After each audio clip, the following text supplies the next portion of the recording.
All right, guys. Season 2 is in the books. We did it. It's over. We came out here, got the job done. Super overachieved, right? Completely overachieved. Nobody, I think, really have seen us be the ones to come out here and get the job done. Quick overview of the playoffs, man. We went 5 games, which is the full way versus the Angels. And then we went 7 games versus the White Sox. And then, we came out here and did our thing and a gentleman's sweep 4-1 versus the Cubs. So we're going to come over here and take a look at the awards. Clint Frazier is undoubtedly the World Series MVP. I didn't see that going any other way with the way he hit the ball all over the yard. And Kyler Woodward, of course, is your playoff MVP because leading up into the World Series, he was just absolutely insane and out of his mind. So Clint Frazier in the World Series, 421, 4 home runs, 7 RBIs, dog. I mean, take a look at what he did in the regular season. He hit 292, 32 home runs, 93 RBIs, struck out 108 times, 151 hits, and comes in the postseason, does that.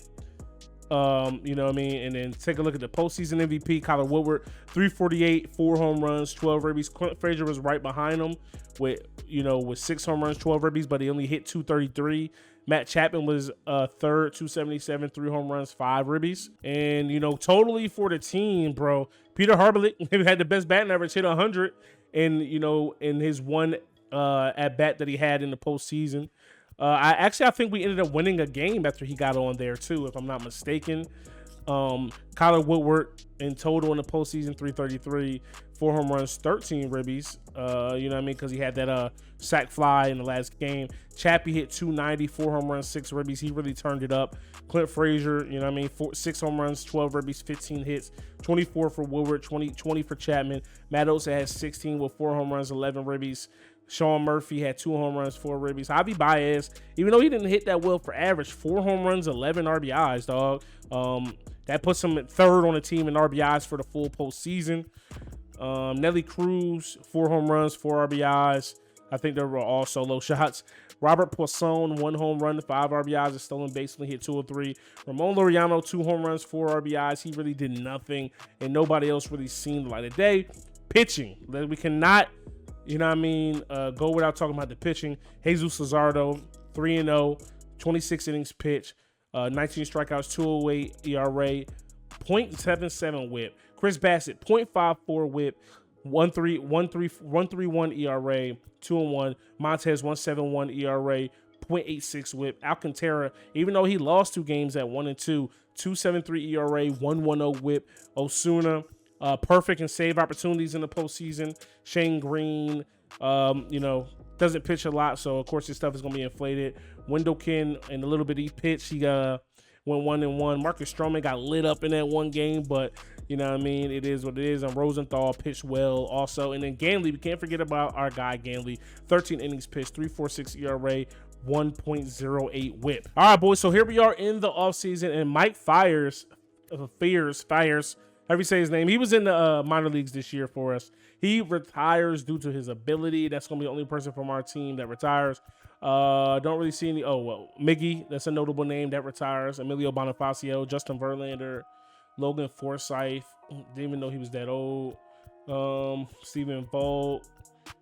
Looks like pretty much all the bigger names. Jake McGee, Johnny Cueto, and Albert Pujols and Miguel Cabrera go ahead and get inducted into the Hall of Fame. 297 lifetime average for Albert Pujols, 3,200 hits, nearly 700 home runs, 2,100 RBIs, 116 steals.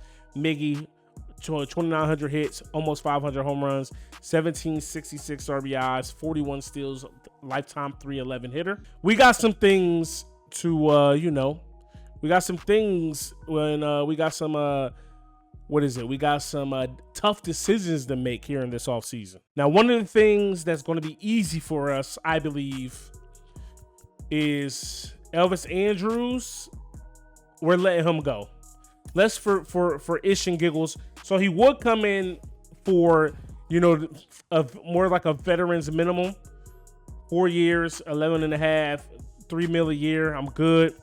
Chris Bassett, although he's older at 34, he had a pretty good season, man. He was injured, but he gets +1 to hits per 9, +1 to Ks per 9, loses 1 to control and stamina. Went 12-2 this year. Was on pace to be an all-star, you know what I mean, an all-star before he got injured. So that's a tough decision. Sean Manaea, not really a starter, definitely a long relief type of guy. At 31, he wants $6 million a year, give or take. We have $102 million in available budget. Now we're still trying to stay true to not spending too much money for our squad. So, Chris Bassett, one year prove it deal maybe, but I don't know if that's worth it. And if we tender deal for him is 19.5. So that's just the deal for everybody. Shane Green, 9-3 out of the pen, 34 years old. I think maybe 1 year. I'll overpay a little bit just because he did pitch well, but I want to be able to get rid of him just in case. I don't really want to have to risk anything. Sean Manaea, I'll go ahead and at 31, we can sign him to 6.4 a year. Like I said, pitching is what got us to where we were. And Chris Bassett, let's sign him to a prove it deal. We'll overpay him. We'll give him $9 million just to see what he can do. And we're going to let Elvis Andrus walk. And here we are in free agency part 1. We have to select our 40-man roster, and we have to protect some of our young guys. That way they don't get selected in a Rule 5 player draft. For Nelson Cruz, for what he did for us in the regular season, he had 39 bombs. I think his better days are behind him. We're going to designate him for assignment. We're going to say goodbye because he just didn't get it done in the postseason. All right, so one of our younger guys we want to protect, Alec Amon. We're going to go ahead and add him to the 40-man roster. Up-and-coming arm, Stephen Lewis. We're going to go ahead and add him to the 40-man roster. Another one of our minor league bats, Chris Martinez, future first baseman. Going to add him to the 40-man roster. Texas Trill, future center fielder, future outfielder. But he can also play first base. We're going to go ahead and add him to the 40-man as well. And then our 22-year-old outfielder, Lazaro Armenteros. Going to add him to the 40-man. So we're moving a lot of outfielders to the 40-man, but it's like there's guys I'm not really necessarily sure that I want to lose. Clint Frazier's 28. He's probably, his best years are probably ahead of him. Just won World Series MVP. Just coming off of 32 home runs. Ramon Laureano, offensively, he just hit a career high in home runs with 30. Still would like to see him hit a little bit better, but Kyler Woodward as a center fielder, even though he doesn't have the arm that Laureano has, with that 90 speed can definitely patrol there, and we move somebody else over. And Peter Harbolick, a guy at 27 years old, not really sure how he's going to develop. Hopefully well, but he's a guy that can come through and actually earn a spot and force his way in this lineup this season. So here we are, guys. We still got some guys available for arbitration. Sandy Alcantara, 100%. Looking to lock him up full time, like long term at just 27 years old. But let's save some money. Our arbitration is how many more years of arbitration is it? 2 years of arbitration. So, he's on cost control. But locking him up could be cool too. 13-7 this past year. Let's see. This is tough to make the decision on. He's a potential ace, We're going to offer his arbitration for now. He's under cost control. We'll think about going long term. Frankie Montes at 30 years old. This is his last year of arbitration. 9.3 a year if we wanted a long term. Arbitration 2.6. We're going to go ahead and submit that. Tony Kemp, I think he's a guy we're going to let walk, even though he got better this year, but it's still not really getting the job done. We're kind of full in the middle infield, especially with some of our subscriber prospects that we have, and he's just not going to get the job done hitting the ball, man, as you can see here. Trevino, another guy we're going to let walk. Burt Smith, another guy we're going to let walk. So we got some renewable contracts as well. 4 years at $2 million. Let's offer that. But if he doesn't agree, of course, we could just renew his contract. Kyler Woodward, another guy who's playoff MVP, right? He deserves more than $82K. Might as well try to lock him up long term. He's an outfielder of the future for us. We know that. Let's see. Under $2 million a year right now, 5 years. Logan Davidson, a guy who still has not had a chance to come up to the big league club and, prove to us what he can be and who he can be. Contracts renewable. 3 years are renewal before we go to 3 years of arbitration. So let's go ahead. We're going to lock him up for 1 year. Colin Ganley, another renewable contract. Another guy we know we want for multiple years at a time. Right now, I'm trying to lock up our youth, boys. That's what I'm trying to do. So taking a look at free agency here, right? The Yankees have made a qualifying offer to Aaron Judge. We can use a right fielder. We're losing our DH in Nelson Cruz. We could try to bring in a guy like Aaron Judge or Joey Gallo to be those guys. We could try to beef up the bullpen or the rotation, although I think the rotation is pretty solid. We're good up the middle in the middle infield, so I'm not worried about that. Max Muncy, another good bat, but we have a lefty home run hitter at first base in Matt Olson. JD Martinez is getting up there in age a little bit. Gary Sanchez could possibly be better than Sean Murphy, but I'm not against Sean Murphy. But we can also get a guy like Joey Gallo for $16.9 a year. He's coming off a 219 year, but 38 home runs. Definitely know what you're getting with Joey Gallo, and he's also really good defensively. Can play first, third, left center, as well as DH. See, one of the things that's, that I'm nervous about right now, you know what I mean? Although we just won a World Series, we got to try to find a way to reshape and retool, right? Take a look at our depth chart as of right now. Like I said, we could go after Gallo or Judge. We don't really necessarily have, we got some wiggle room to work with in the outfield. We got some guys who can come up and really be, noise makers for us as we look over the next 5 years. Woodward is expected to be at 97 and stuff like that. It's just, I think we're in need more of we're in need more of having an ace than we are having another bat, even though we didn't hit the ball that well last season whatsoever. So with that being said, Aaron Nola, 29 years old, coming off an 11-14 season, a down year. He is a bona fide ace though, man. 93 overall. I'm not really sure how bad the 30-year-old threshold is in this game. If we take a look at some other starting pitchers, I could be a homer, go after Sevy. He was 17-9 last year. Stuff is a little bit better in my opinion. We can go after Jose Barrios, Mike Clevenger, coming off a bad season, Jameson Tyone, excuse me. We got Joe Musgrove, Chris Archer, Michael Pineda. So, it goes down after that. So we go ahead and offer Nola 92 over 5 years, simply because, it's probably a better deal. One is shorter years, two, we're just coming off of a World Series. We're also going to go after Joey Gallo because that's just a DH bat, at least against righties. That's really going to, invoke fear in some people's hearts. All right, guys. So we went ahead and pulled the trigger on getting and picking up a bona fide ace in Aaron Nola. Although I know he had a down year, 11-14. I think he'll be he'll be just fine for us. 5 year, 92 mil, not a lot, not too bad. Luis Severino actually goes to the Angels. There's no way I was paying him $30 million a year, even as a homer. Aaron Judge goes ahead and signs with the Indians. 6 years, $153 million, a lot of money. The Tigers claim Lou Trevino off waivers from us. Pittsburgh claims Tony Kemp. Mike Clevenger signs with the Astros. Seth Lugo goes to the Reds. Joey Gallo does sign with us. We pick him up for 3 years. 50.7 mil. Chad Green is heading to to Anaheim. Max Muncy gets a deal from the Reds, 2 years, 32 mil. All right, man. Byron Buxton is actually going to go to the Nats for 6 years, 90 mil. We got 42 players on our 40-man right now. We got to go ahead and switch that.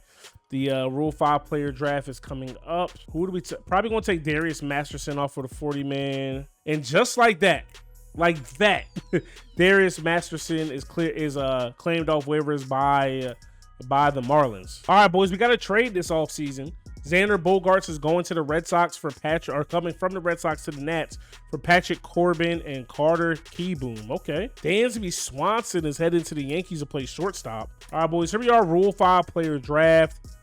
I want to just make sure we don't lose anybody in this draft. Well, we lost Seth Brown, but I'm cool with that, honestly. You know, that's the only guy that we didn't lose off didn't get claimed off waivers when we took him off the 40-man. Had to remove him when we got what's his face, Edwin Diaz. And so it looks like he is the only person we lost.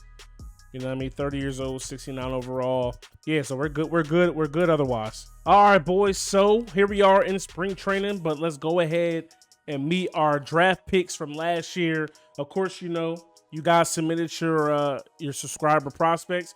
I went ahead and randomly selected, except for two, because two of the guys were, you know, they are sponsors of the channel, and that automatically gets you in the series.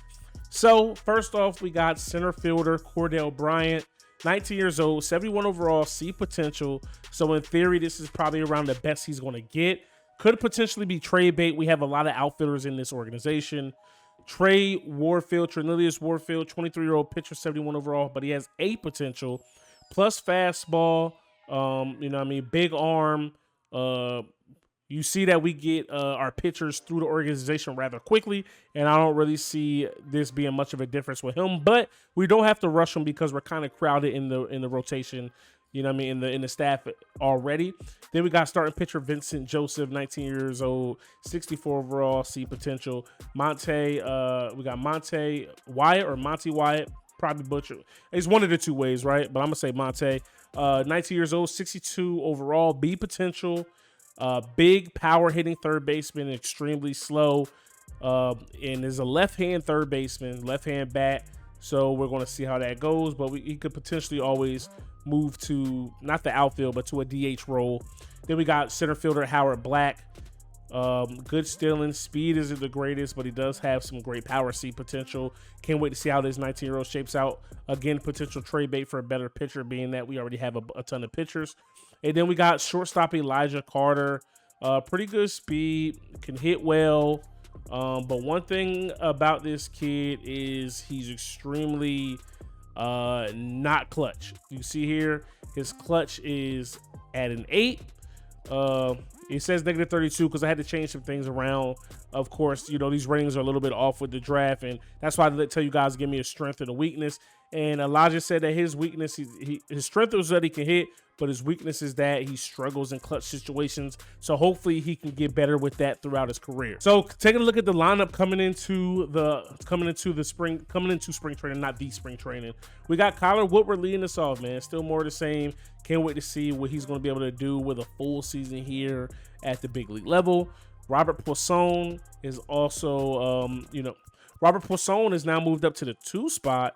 At second base, 83 overall now. He's a full-time second baseman. Third and short are now his secondaries. Still just 19 years old. Still has a lot of room to improve. Still has A potential.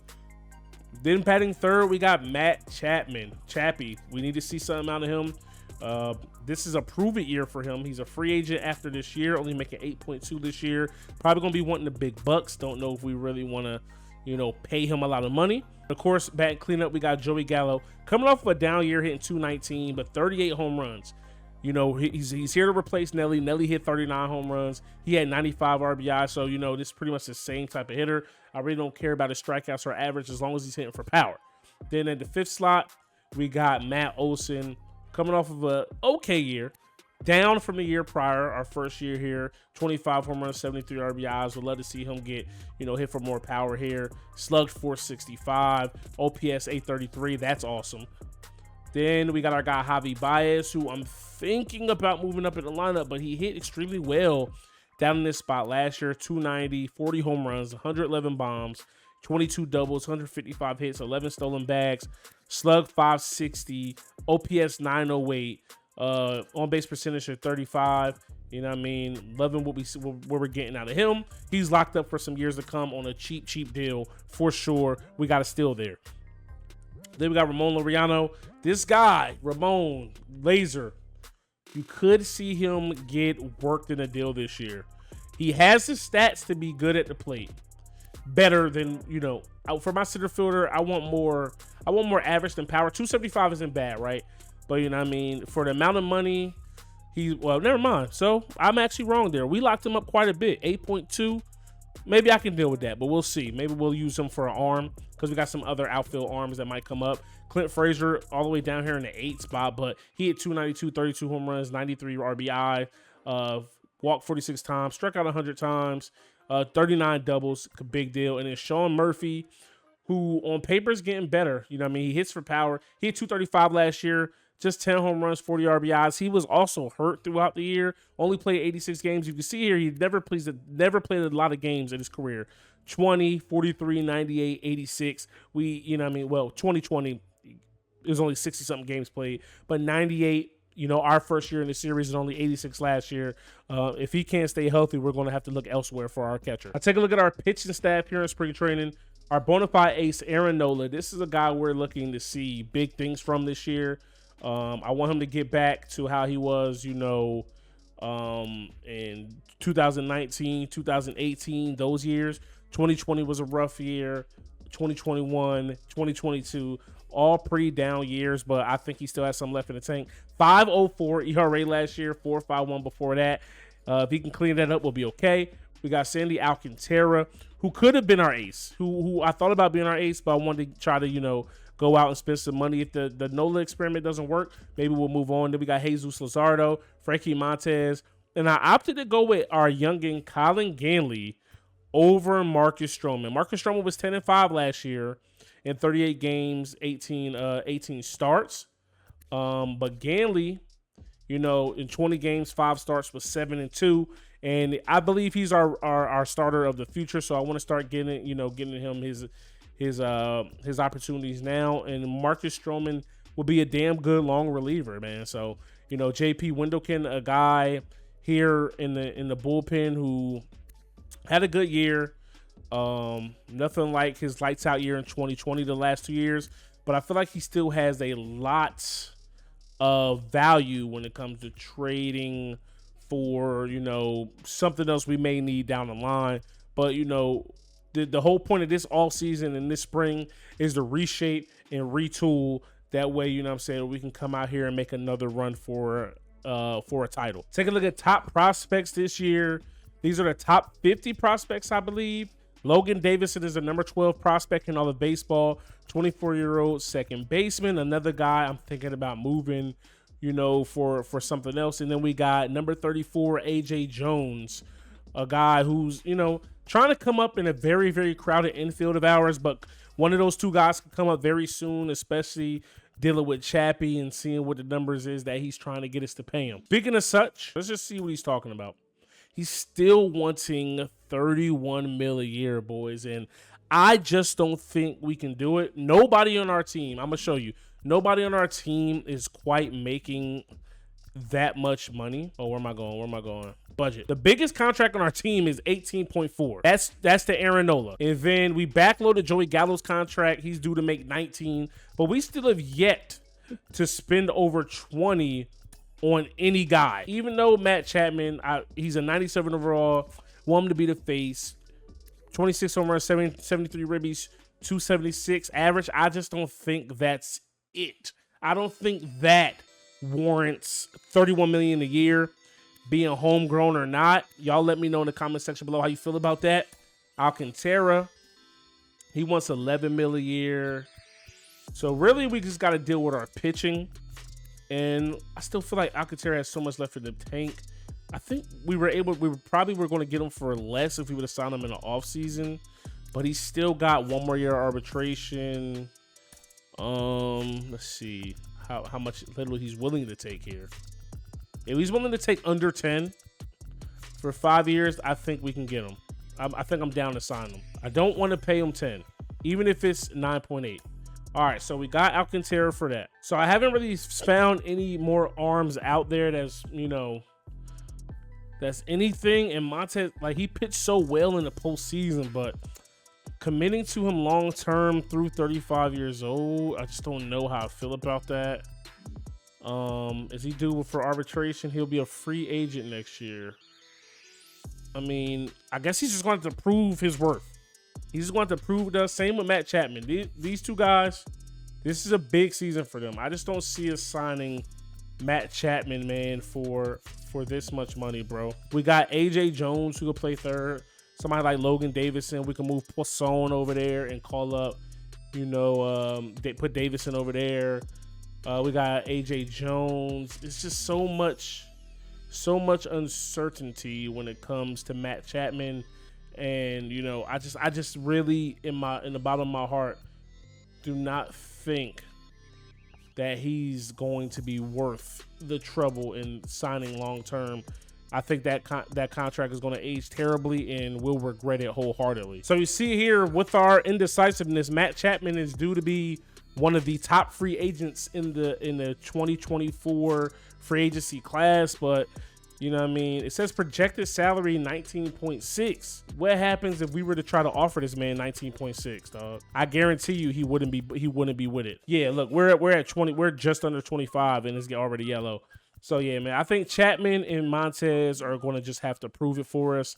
And next episode, man, we're going to jump into this preseason and see what this club is looking like. We're going to be taking on the NL West Dodgers. They were one game away from the World Series last year. Not sure all of who they are bringing back, but with the money that they have, I'm pretty sure they will have a competitive team. So hopefully you guys enjoyed this one, man. If you did, stop and smash that like button. Hit me up in the comment section below. Subscribe if you are new. It's your boy Uncle Sam's Reject, arcadegames.com. I'm out of here. Peace. Really trapped, so I had money way before the deal. Always Gucci down, they wonder how I could afford it still. Man, no out in bucks, he got a L, he waiting on a bill. Stack it to the max, I really stashed away $250,000. Clumsy with them traps, I'm running down. If you leave them near, when they got a plug, they